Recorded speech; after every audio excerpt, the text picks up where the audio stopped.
Assalamualaikum warahmatullahi wabarakatuh. Kembali berjumpa dengan saya, masih di channel Couple Tablik. Bismillahirrahmanirrahim. Robbi shrahli sodri wa yassirli amri wahlul 'uqdatam min lisani yafqahu qawli. Robbi firli wali walidina warhamhuma kama rabbauna shaghira. Sekolah Panguripan kita mulai kali ini dan mungkin ke depannya, beberapa episode di depan akan sedikit berubah pokok bahasan. Kita akan lebih memfokuskan diri pada keluarga, kehidupan keluarga dengan segala permasalahan dan polemik yang muncul di dalamnya. Di mana ini akan sangat lekat dengan kehidupan kita sehari-hari. Di dalam keluarga ada anak, ibu, ayah, dan mungkin kakek nenek atau mertua gitu ya. Tentu saja permasalahan yang muncul bermacam ragam dan bagaimana cara menyikapinya menurut ajaran agama Islam mungkin kita bisa sharing bersama-sama di sini. Inilah sekolah Panguripan kita yang biasa kita pakai sebagai sarana saling belajar. Baik, kali ini yang pertama kita akan bahas tentang anak gitu ya. Kita akan bahas tentang anak. Saya rasa tidak ada di dunia ini orang tua yang ingin anaknya hidup susah. Tidak ingin anaknya hidupnya tidak mulia, hidupnya sengsara. Tapi apakah anak itu nanti akan sukses dunia akhirat? Walaupun ada faktor eksternal dari lingkungan di luar keluarga, namun peran yang sangat besar adalah di dalam lingkup keluarga itu sendiri. Terutama ibu. Seperti halnya dikatakan oleh Rasulullah SAW. Jika anak Anda meninggal dunia, maka terputuslah seluruh amalannya, kecuali 3 perkara. Yang pertama adalah sedekah jariah atau amal jariah. Yang kedua adalah ilmu yang bermanfaat. Yang ketiga adalah anak soleh yang mendoakan orang tuanya. Amal jariah seperti yang kita bisa, misalkan kita nyumbang masjid dan lain sebagainya.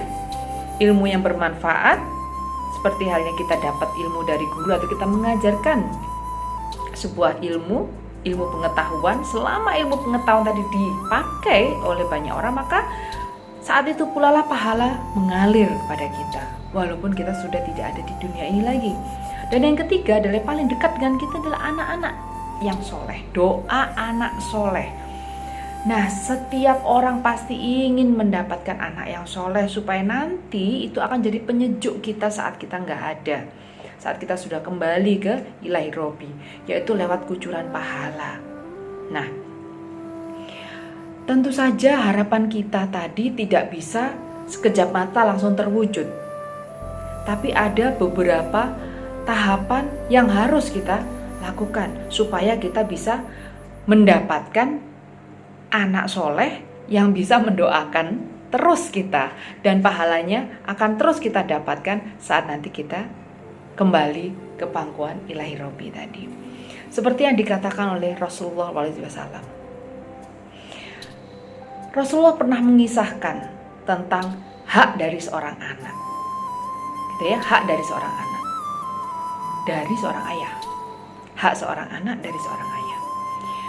Beliau mengutip, yang pertama beliau mengutip dari ayat At-Tahrim ayat 6, yang artinya, hai orang-orang yang beriman, peliharalah dirimu dan keluargamu dari api neraka yang bahan bakarnya adalah manusia dan batu.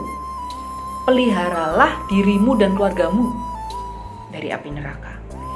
Dan beliau melanjutkan, hak-hak seorang anak dari ayahnya adalah mengajari menulis, membaca, berenang, dan memanah. Dan di suatu waktu yang berbeda, beliau juga mengatakan, hak seorang anak dari ayahnya adalah memberi nama yang bagus, mendidik adat, serta sopan santun. Dan ketika sudah balik, menikahkan dan mengajari membaca kitab suci. Nah, itu menurut Rasulullah. Itu adalah hak anak yang didapatkan dari ayahnya. Jadi ini kalau kita balik, ini adalah kewajiban ayah kepada anak. Wahai saudaraku sesama muslim, kita tahu bahwa ada 4 macam tipe kedudukan anak di dalam hubungannya dengan orang tua. Ada 4 macam tipe kedudukan anak dalam hubungannya dengan orang tua. Yang pertama adalah anak itu sebagai ujian. Anak itu sebagai ujian. Fitnatun, ladang fitnah loh. Ya, ladang fitnah. Kenapa kok anak itu dikatakan sebagai ujian? Seperti yang tertulis di dalam surat Al-Anfal ayat 28 yang artinya, dan ketahuilah bahwa hartamu dan anak-anakmu itu hanyalah sebagai cobaan, dan sesungguhnya di sisi Allah lah pahala yang besar. Sebagai fitnah yang dapat terjadi pada kedua orang tua, manakala anaknya berbuat yang durhaka dan menyimpang serta tidak sesuai dengan aturan yang berlaku, dengan norma yang ada. Misalkan, naudzubillah min dzalik ya, ada anak-anak yang mengkonsumsi narkoba, ada anak-anak yang terjerumus dalam pergaulan bebas, ada anak-anak yang berani terhadap orang tuanya, kemudian ada anak-anak yang melakukan zina di mana-mana. Nah, otomatis ini akan membuat orang tuanya tidak tenang. Na'udzubillah min dzalik.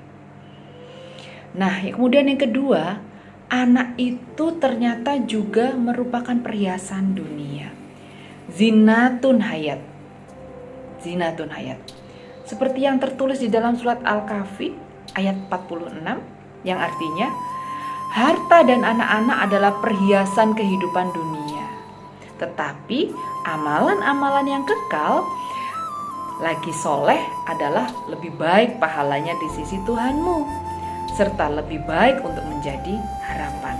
Jadi yang pertama tadi anak-anak sebagai ujian, sekaligus anak itu menjadi perhiasan dunia. Makanya gak heran ibu-ibu atau saudaraku sesama muslim, kalau misalkan kita ketemu dengan rekan-rekan atau reuni dengan siapa saja, pasti yang kita ceritakan bukan kebanggaan kita, bukan kesuksesan kita, tapi yang kita ceritakan dengan bangganya adalah anak-anak kita. Prestasinya seperti apa, wajahnya ganteng, cantiknya seperti apa, pointernya koyo apa gitu kan. Itu yang kita bangga-banggakan. Apalagi ketika mereka bertemu langsung dengan anak-anak kita, maka kita dengan bangga menyodorkan dengan memperkenalkan anak-anak kita, membangga-banggakan. Apalagi ketika anak kita punya prestasi yang banyak lah, itulah yang dimaksud dengan anak adalah zinatun hayat, sebagai perhiasan dunia. Kemudian yang ketiga adalah qurrata ayun. Qurrata ayun, penyejuk hati. Nah, anak itu juga menjadi penyejuk hati. Jadi kalau kita pulang ke rumah ketemu anak-anak itu, hati ini bisa menjadi adem, bukan tambah kemerungsung, bukan ketika kita di luar rumah mencari rezeki atau sedang berjihad, ketika bisa ketawa-ketawa, ketika masuk ke rumah ketemu anak tambah ngomel-ngomel. Ini kebiasaannya ibu-ibu gitu ya, ratu ngomel di rumah, melek mata, melek mulutnya untuk ngomel terus. Siapa yang diomeli? Anak-anak. Nah, jangan lupa bahwa yang tertulis dalam surat Al-Furqan ayat 74 yang artinya, dan orang-orang yang berkata, ya Tuhan kami, anugerahkanlah kepada kami istri-istri kami dan juga keturunan kami sebagai penyenang hati kami, penyejuk hati kami, dan jadikanlah kami imam bagi orang-orang yang bertakwa. Sebagai qurrata ayun, ya, sebagai penyejuk hati kedua orang tuanya. Ini adalah kedudukan anak yang terbaik. Manakala anak dapat menyenangkan hati, menyejukkan hati kedua orang tuanya. Misalkan ketika kita datang tanpa diperintah, anak-anak kita ngaji. Saatnya maghrib menuju isya gitu, sambil menunggu isya ngaji tanpa diperintah. Sholat 5 waktu tanpa harus diperintah. Betapa adem hati ini melihat mereka. Belajar juga tanpa diperintah, gak perlu kita harus ngomel dulu. sopan santunnya juga terjaga, memiliki rasa empati dan kepada orang tuanya. Ketika kita berkeluh kesah, bisa mendengarkan kita, walaupun mereka itu hanya mendengarkan, entah mereka itu paham atau tidak, tapi kita sudah senang hatinya gitu ya, melihat anak-anak kita mampu menjalankan kewajibannya dengan baik, berperan sebagai qurrata a'yun. Nah, yang keempat ini yang miris, saudaraku sesama muslim. Anak itu juga ada kalanya berperan sebagai musuh atau aduun. Seperti tadi di awal, mungkin saat anak-anak kita melakukan hal-hal yang justru membuat kita terjerumus ke api neraka. Na'udzubillah min zalik. Seperti halnya yang tertulis dalam surat atau Ghabun ayat 14 yang artinya, hai orang-orang mukmin, sesungguhnya di antara istri-istrimu dan anak-anakmu ada yang menjadi musuh bagimu. Maka berhati-hatilah kamu terhadap mereka. Jika kamu memaafkan dan tidak memarahi serta mengampuni mereka, maka sesungguhnya Allah Maha Pengampun lagi Maha Penyayang. Ini untuk hal-hal yang kecil-kecil ya, ibu-ibu. Mungkin lebih ke ibu-ibu, di mana anak kita itu kadang gatel ke hati, tidak manut sama kita, tidak nurut pada kita, membangkang, memberontak. Terutama anak-anak yang menuju dewasa awal gitu ya, itu jiwa pemberontaknya sedang tinggi-tingginya. Kita ngomong 1, dijawab 100. Nah, disitulah kita ngomel-ngomel atau nada kita tinggi. Tahukah kita bahwa ketika kita ngasih volume 10 kepada anak kita, dia akan membalas dengan 50 volumenya. Ya maklum, ada peribahasa yang mengatakan guru kencing berdiri, murid kencing berlari. Jadi sebenarnya anak-anak kita ini mau menjadikan kita role model, copycat gitu ya, nyuntuh. Jadi untuk ini berhati-hatilah kita. Dan ketika kita jadi orang tua, jangan pernah meminta imbal balik apapun. Seyogyanya, sebaiknya jangan sampai kita mengatakan di depan anak-anak kita seakan-akan meminta timbal balik itu seperti ini. Kamu itu jadi anak tidak tahu diuntung. Kamu tahu nggak? Ibu ini, mami ini sudah mengandung kamu selama 9 bulan, melahirkan kamu itu dengan bertaruh nyawa. Wahai saudaraku sesama muslim, ketika kita mengandung anak-anak kita, ketika kita melahirkan mereka, itu bukan beban kan? Bukankah kita senang saat itu terjadi dan menghampiri kita? Bukankah kita bangga, bukan alang kepala, saat itu kita alami? Maka jangan pernah itu dijadikan senjata terhadap anak-anak kita. Kalau misalkan anak zaman sekarang pinter ngomong ya, pinter jawab. Kalau misalkan mereka jawab siapa yang minta, waduh matilah kita. Banggalah kita dengan hal itu. Maka jangan pernah menuntut atau menjadikan itu sebagai senjata kita supaya anak-anak kita tuh manut pada kita. Jagalah anak-anak kita, karena mereka tuh merupakan sebuah anugerah dan amanah. Jagalah amanah atau titipan Allah tadi, ya. Kalaupun anak-anak kita tuh tidak 24 jam ada di sisi kita, bagaimana kita bisa mengawasi mereka? Bagaimana kita bisa menjadikan mereka anak-anak yang qurrata a'yun, anak-anak yang membanggakan kita sehingga menjadi perhiasan dunia bagi kita?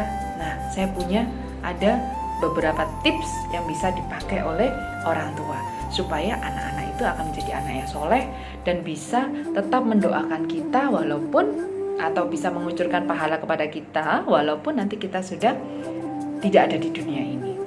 Sebenarnya di dalam Islam itu sudah ada ilmu parenting yang sangat amat baik, tidak tertandingi bahkan, yaitu dengan cara mendidik anak ala Rasulullah. Rasulullah itu sudah memberikan tips, memberikan cara yang paling efektif, yang paling baik untuk mendidik anak. Nah, apa saja? Kalau sebenarnya ada banyak gitu ya, saudaraku sesama muslim, mungkin bisa saya press menjadi 4 saja. Jadi 4 saja. Yang pertama adalah ketika kita mendidik anak, tadi sudah saya singgung sedikit bahwa anak itu melihat. Jadi anak itu tidak hanya mendengar, tapi anak itu sifatnya adalah melihat, visual, tidak hanya auditorik, tapi dia visual, lebih ke visual. Jadi dia melihat. Karena dia itu melihat, lebih percaya dengan penglihatannya, maka kita sebagai orang tua harus menjadi suri tauladan, menjadi contoh. Karena anak, sewaktu dia masih menjadi anak, itu dia akan mencari role model, dia akan mencari model, dia akan mencari contoh. Dan contoh yang ada di lingkungan terdekatnya adalah kita sebagai orang tua, ibu dan ayahnya. Ibu dan ayahnya. Jadi kalau kita ingin anak kita itu sholatnya bagus, maka apa kabar kita? Kita sholatnya harus jauh lebih bagus dulu, sehingga dia melihat, oh, ibuku sholatnya bagus, ayahku tidak pernah meninggalkan sholat dan sholatnya selalu tepat waktu. Otomatis dia juga akan melakukan hal yang sama. Dan ketika kita memberikan nasihat pada dia tidak akan menolak karena kita pun melakukan hal tersebut, gitu ya. Nah, seperti halnya Nabi pernah bersabda, barang siapa yang mengatakan kepada anak kecil, kemarilah, aku beri sesuatu, namun dia tidak memberikannya, maka itu adalah sebuah kedustaan. Nah, masih tentang suri tauladan, artinya kita jangan pernah berbohong pada anak. Walaupun ini berbohong kecil-kecilan ya, tapi itu ternyata juga tidak bagus untuk perkembangan psikologis anak loh. Contoh, pada waktu anak itu kecil, kita tidak mau direpotkan ketika anak itu harus jalan-jalan ke sana, harus menjauh jalan dari kita. Kita nanti repot harus jalan-jalan ke sana, padahal kita capek. Maka yang biasa kita lakukan, hayo, nggak boleh ke sana. Di sana ada kecoa. Nanti di sana. Ditakut-takuti, padahal kecoa itu nggak apa-apa. Nanti kamu digigit kecoa, padahal kecoa nggak gigit. Awas lo, gelap lo, ada setan lo. Ditakut-takuti, dibohongi. Itu pada psikologis anak itu ternyata pengaruhnya luar biasa. Bisa jadi dia nanti fobia, gitu ya. Misalkan dari kecil ditakut-takuti badut, bukan dalam artian nanti akan hilang dengan sendirinya, itu kan masalah sepele. Enggak, ternyata ada juga orang yang sampai besar dia takut terhadap badut. Nah, itu adalah bisa terbawa karena trauma masa kecil yang sering ditakut-takuti. Maka berusahalah bersih. Kalau kita kepingin anak kita jujur, jadilah orang tua yang jujur. Kalau kita kepingin anak kita berperilaku sopan, jadilah orang tua yang sopan. Jadi jangan hanya menuntut anak, tapi kita dulu bagaimana. Karena anak itu melihat, gitu ya. Anak itu melihat. Kemampuan seorang anak untuk mengingat dan mengerti akan hal-hal yang ada di sekitarnya itu besar sekali.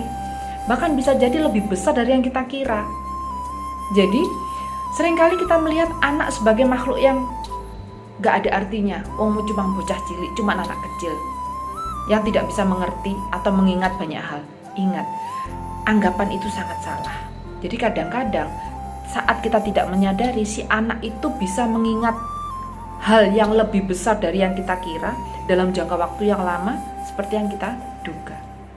Jadi hati-hati terhadap anak, terutama dalam hal mendidik mereka. Yang kedua, bersifat adil atau bersikap adil. Jangan pernah membanding-bandingkan anak walaupun dengan saudara sekandungnya. Jangan pernah, apalagi dengan anak tetangga. Karena ada dua tipikal anak. Ada yang ketika dibandingkan dia terlecut supaya bisa menyaingi itu atau bahkan lebih baik. Yang kedua, justru anak itu menjadi down. Ya, jadi jangan pernah bersikap tidak adil. Nah, saat kita membandingkan dengan orang lain, dengan anak lain, itu juga pengungkapan perwujudan dari sikap yang tidak adil terhadap anak. Ada sedikit kisah dari Rasulullah tentang adil terhadap anak. Ada seorang ayah yang datang kepada Rasulullah. Dia berkata, "Sesungguhnya ya Rasul, aku akan memberikan budakku ini kepada anakku ini." Lalu Rasul bertanya, apakah seluruh anakmu akan kau beri pemberian yang sama? Lalu dia menjawab, tidak ya Rasul. Rasul bersabda lagi, jangan engkau persaksikan aku dalam kejahatan. Kemudian Rasul melanjutkan perkataannya, apakah engkau mau kalau sikap berbakti yang mereka berikan juga tidak sama? Nah, jadi dalam cerita ini kita bisa ambil satu pelajaran, bahwa yang namanya jadi orang tua ya harus adil terhadap anaknya. Kalau kita kasih onta ke satu anak, maka kita juga harus kasih onta ke anak-anak yang lain. Keadilan ini adalah keadilan yang proporsional. Dalam artian proporsionalnya seperti apa? Kalau misalkan kita punya 3 orang anak atau 5 orang anak, ketika kita kasih tas kepada anak yang pertama, maka kita kasih tas kepada yang lain. Nanti dulu, kadang-kadang kebutuhan mereka itu berbeda-beda. Jadi misalkan anak yang barep, anak yang sulung, anak yang pertama membutuhkan tas karena tasnya udah jebol. Tapi anak yang kedua nggak butuh tas. Mami, saya nggak butuh tas. Saya butuhnya adalah kotak pensil. Jadi kalau kita kasih tas, maka itu akan useless, itu tidak akan berarti kepada mereka. Itu yang disebut dengan keadilan yang proporsional. Kita memberi sesuai kebutuhan anak-anak kita. Tapi kalau satu diberi, yang lainnya juga harus diberi. Walaupun wujudnya tidak harus sama. Itu adil. Kemudian yang ketiga adalah jangan suka marah-marah kepada anak. Terutama ibu-ibu.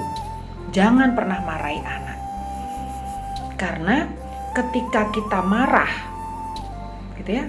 Kalau saya umpamakan adalah ini adalah paku dan ini adalah kayu, gitu ya, kayu.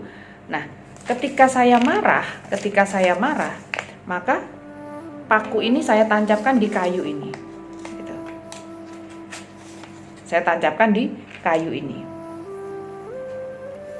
Apa yang terjadi? Tembus. Setelah saya nggak marah, paku ini saya cabut. Apa yang terjadi? Bolong. Jadi, perumpamaan ini apabila kita marah, sebenarnya kita sedang dalam rangka menyakiti diri sendiri dan orang lain tentunya.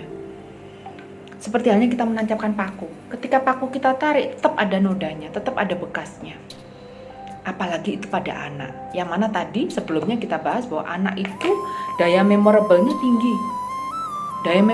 tinggi.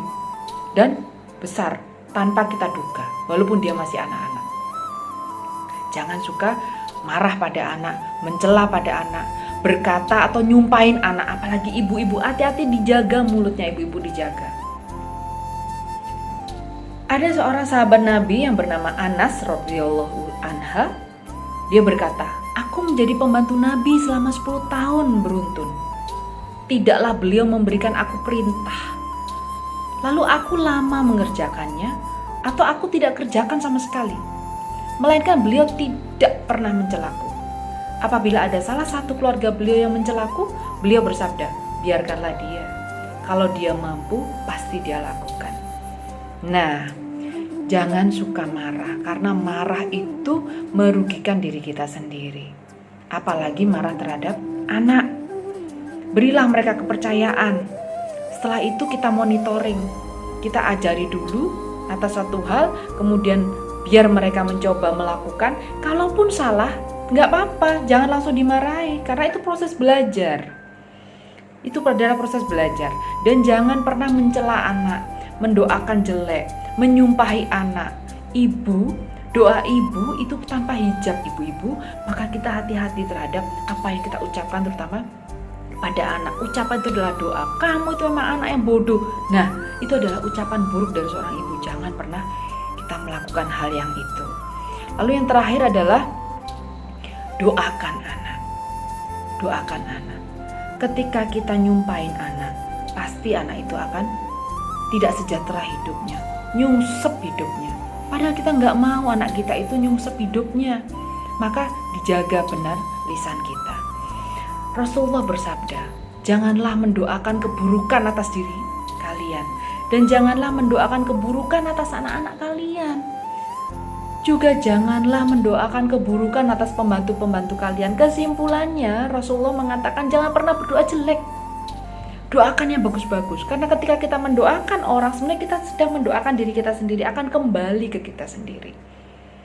Apalagi itu adalah anak kita, di mana itu adalah amanah yang dititipkan oleh Allah. Maka berdoalah sebaik-baiknya. Doakan atas kesuksesan dunia akhirat. Gitu ya, kesuksesan imannya, kesuksesan takwanya. Walaupun anak-anak itu kadang gatel hati, kadang-kadang itu ada gitu bikin kita gemes, tapi itulah anak-anak. Itulah ujian bagi kita. Bukankah anak juga ujian pada kita? Ujian apa? Ujian kesabaran. Karena kita itu diuji, yang menguji pasti orang-orang terdekat kita. Murid yang nguji guru, anak yang nguji orang tua, suami yang nguji istri. Nah, itu sudah sunatullahnya seperti itu, hukum alamnya seperti itu. Nah, saudaraku sesama muslim, itu adalah sekolah panguripan kali ini yang membahas tentang bagaimana mendidik anak ala Rasulullah. Ini adalah ilmu parenting yang paling mujarab. Tidak usah cari di mana-mana, tidak usah cari ke mancanegara, ke ujung dunia. Rasulullah sudah menyediakan bagaimana cara mendidik anak yang baik dan bisa menghasilkan anak-anak yang soleh, yang nantinya akan memberi kita pahala tanpa putus walaupun kita sudah kembali ke pangkuan Allah Subhanahu wa Ta'ala. Sampai berjumpa kembali pada sekolah panguripan yang lain. Wabillahi taufik wal hidayah. Wassalamualaikum warahmatullahi wabarakatuh.